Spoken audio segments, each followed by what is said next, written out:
guess just get the fuck out of here. Hello. I'm Andy Fordyce, and I'm here to talk to you about the music of Lou Chrisinger.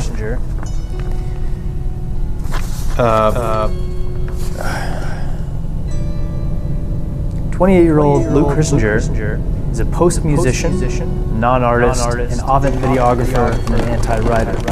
He lives just south of White River Junction in Vermont. He works at a community access television station and works on all of his artwork from home. He's recorded over 300 self-produced albums.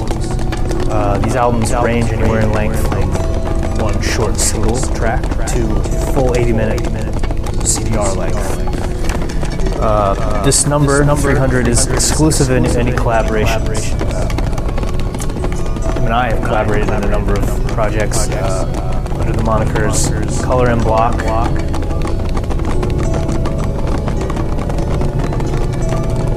and Go Cats Go. You know, influences can often be misleading, especially in this day and age. Luke tends to call his music post-rock, which, for sake of time, I won't go into. That's a separate lecture, really. But at this point in time, we're able to reference and synthesize rock language over the past 60 years and beyond at will. That goes for harmonic, melodic, rhythmic choices, sonic recording options. This is all at our fingertips. If I had to summarize Luke's music, I might feel comfortable saying that Luke's music combines Jandek's use of raw, unfiltered gesture, the lo-fi multi-tracking approach of the microphones, and an interpretation of the grunge aesthetic of Nirvana. I'm going to propose that Luke's music uses a form of composition, a process that I would call improvised multi-tracking. Improvised multi-tracking isn't wholly a new idea, since we've had the recording studio at our fingertips, so one only need look at the studio work of Brian Wilson, Beatles, to see that composition and the layering that makes the final recording is done somewhat in real time throughout the recording process. But I am going to propose that Luke's music pushes this process to an extreme. Let's just talk a little bit about what Luke says about his own recording process. In an email dated December 10th, Luke writes, "Process, record something, usually drums first, then something else. Sometimes a song emerges, sometimes not. Mix as I record, export the song. Then while recording the next song, I am uploading the previous one to Bandcamp. Occasionally I will write the song ahead of time. Sometimes there will be an idea or a concept, but in the end it will never be what was imagined." So let me look at my notes here. Yes. Important line is where he says, "Usually drums first." I want to propose that nearly all of the music of Lou Chrisinger's recorded output has some kind of an identifiable motivic kernel. This is the seed that dictates more or less the formal structure of the song, and it also largely informs what will be the melodic, harmonic, rhythmic content to be added in the next layers. In a lot of the rock music, this is drums. I know when we collaborate, we often hit record and then play 2, 3, 4 minutes of drum thing, and this usually determines formal structure. Improvising musician Joe Morris talks about a model, an interactive model for improvisation, free improvisation usually, where he talks about the following possible options: solo, unison, complement, juxtaposition, and silence. These are 5 choices that, when interacting with another layer or another individual, you can choose. What's particularly unique about this process is that what the thing is only emerges with the addition of each new layer throughout the process. Nothing is usually worked out ahead of time. But I want to propose that there's a sort of psychoanalytic element to Chrisinger's process. Everything seems to be channeled from the unconscious, and there seems to be a striving towards less filtering and more filtering. The psychoanalytic element is looking at what's been created and trying to see what signifiers are there after the fact and what they might mean. This is how we interpret dreams. Throughout this process, Lou Chrisinger draws upon rock language as a veritable database of sonic and gestural options. Let's take a moment and discuss Lou Chrisinger's technical setup in the studio. It's very basic, some might call it primitive. He has a couple of basic microphones, a couple dynamic, I believe, one condenser microphone that I know of. He runs these into a mixer, which is fed to his iMac computer. No interface or fancy outboard gear used. The mixer is just fed to the 8-inch microphone input on the computer itself, and recorded into Logic, which is a digital audio workstation software. We provide a little bit of brief technical background on recording. Sound waves are changes in air pressure over time. The diaphragm of the microphone measures these sound waves and converts them into an electrical signal that travels throughout the cable. This is purely just current, just electrical signal. When it gets to the computer takes this signal and makes its best interpretation of that signal into ones and zeros, the binary language that the computer understands. This is a very close approximation of what that analog audio signal is, which is, of course, then digital. Usually when recording, good audio practice would dictate that you should check the level of the incoming signal to make sure that it's not overloading the converter, which converts the analog signal to digital.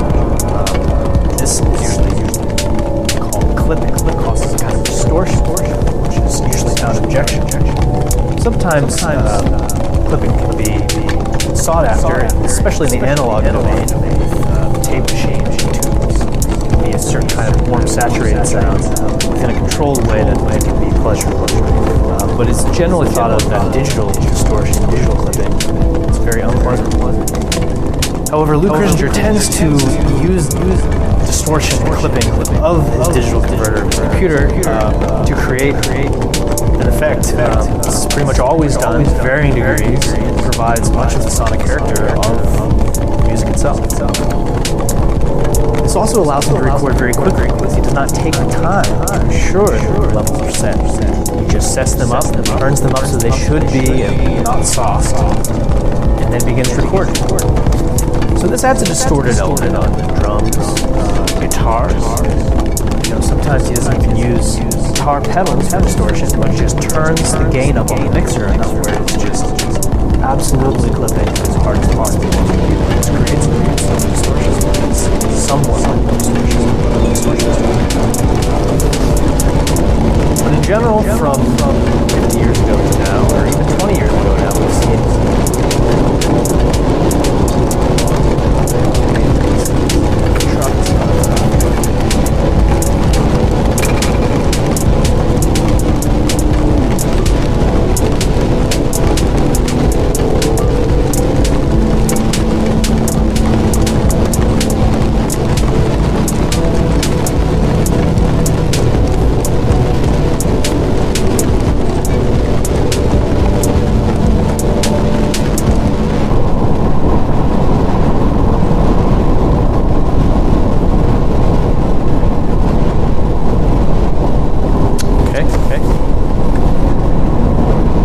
Loudness Wars, we see an overall decrease in dynamic range throughout pop and rock songs.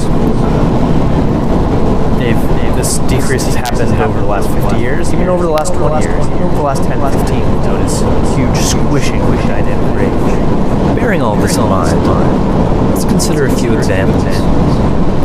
It is around the time of the album Sea Anemone, the era of the so-called rock EPs begins. These albums are very short in length, usually in a 3 or 5 song format, with the songs often being roughly a minute and a half long. The third track from Sea Anemone is a useful place to begin. This is where we'll begin to see an obvious commentary or reaction to commercial pop rock format. These tracks are not very dynamic and tend to end abruptly after the most essential amount of information has been transmitted, with minimal repeating in sections. In Sea Anemone 3, a track with length 1 minute and 58 seconds, we have an acoustic guitar kernel which repeats the same 2 chords with only a slight variation in the last section. 2 takes of the same drum part are panned in stereo, and then multiple vocals in unison join after that. The second section is marked by the entrance of a heavily distorted bass line, the addition of shakers, and a tambourine-type backbeat. The third section could be called a chorus. It has a repeating, chant-like vocal part, and a slight change in the chord progression. The song then quickly falls into a free coda section. The track from Sea Anemone is distorted and clipped, but not nearly as much as the first track of the 3-song EP Elephants. At only 48 seconds in length, Elephants 1 is an extreme example of an essentialist rock song. The instrumentation here is electric guitar, distorted not through effect pedals but through the harsh clipping of the converter, bass, drums, tambourine, and vocals.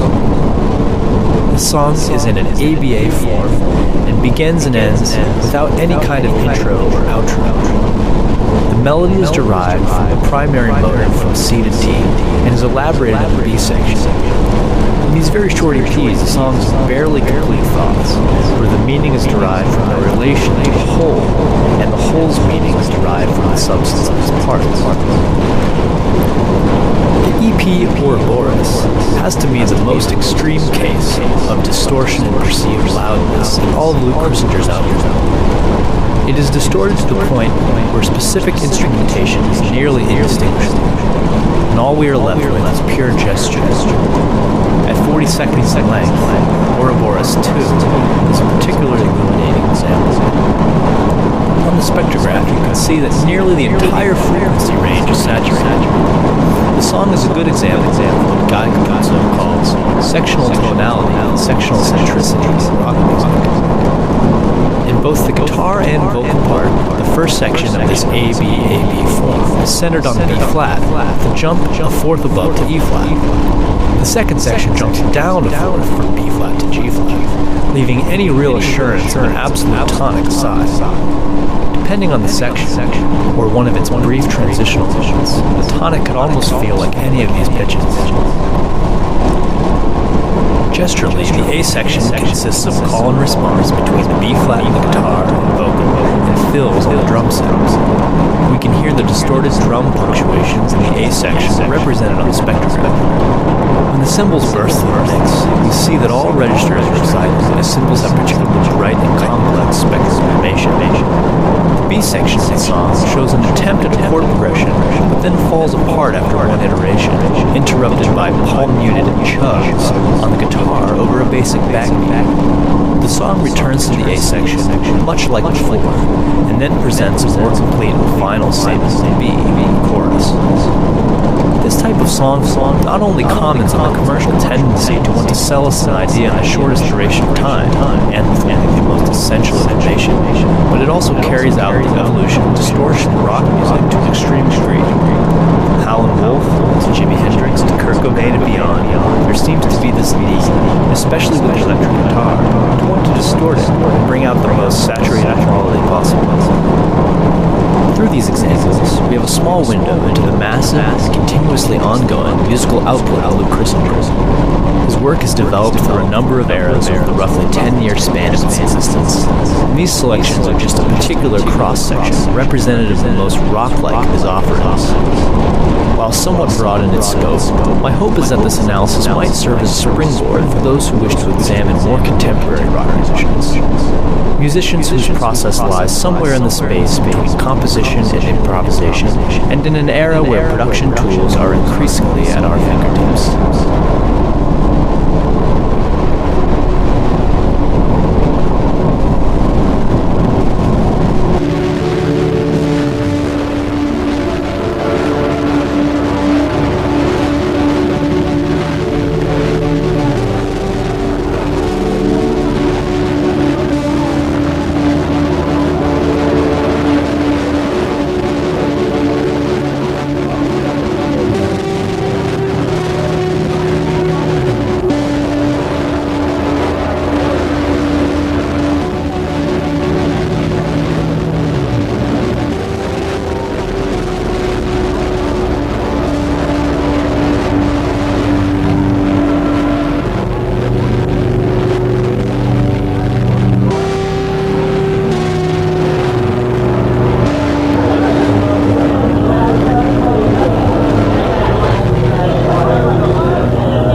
Bye.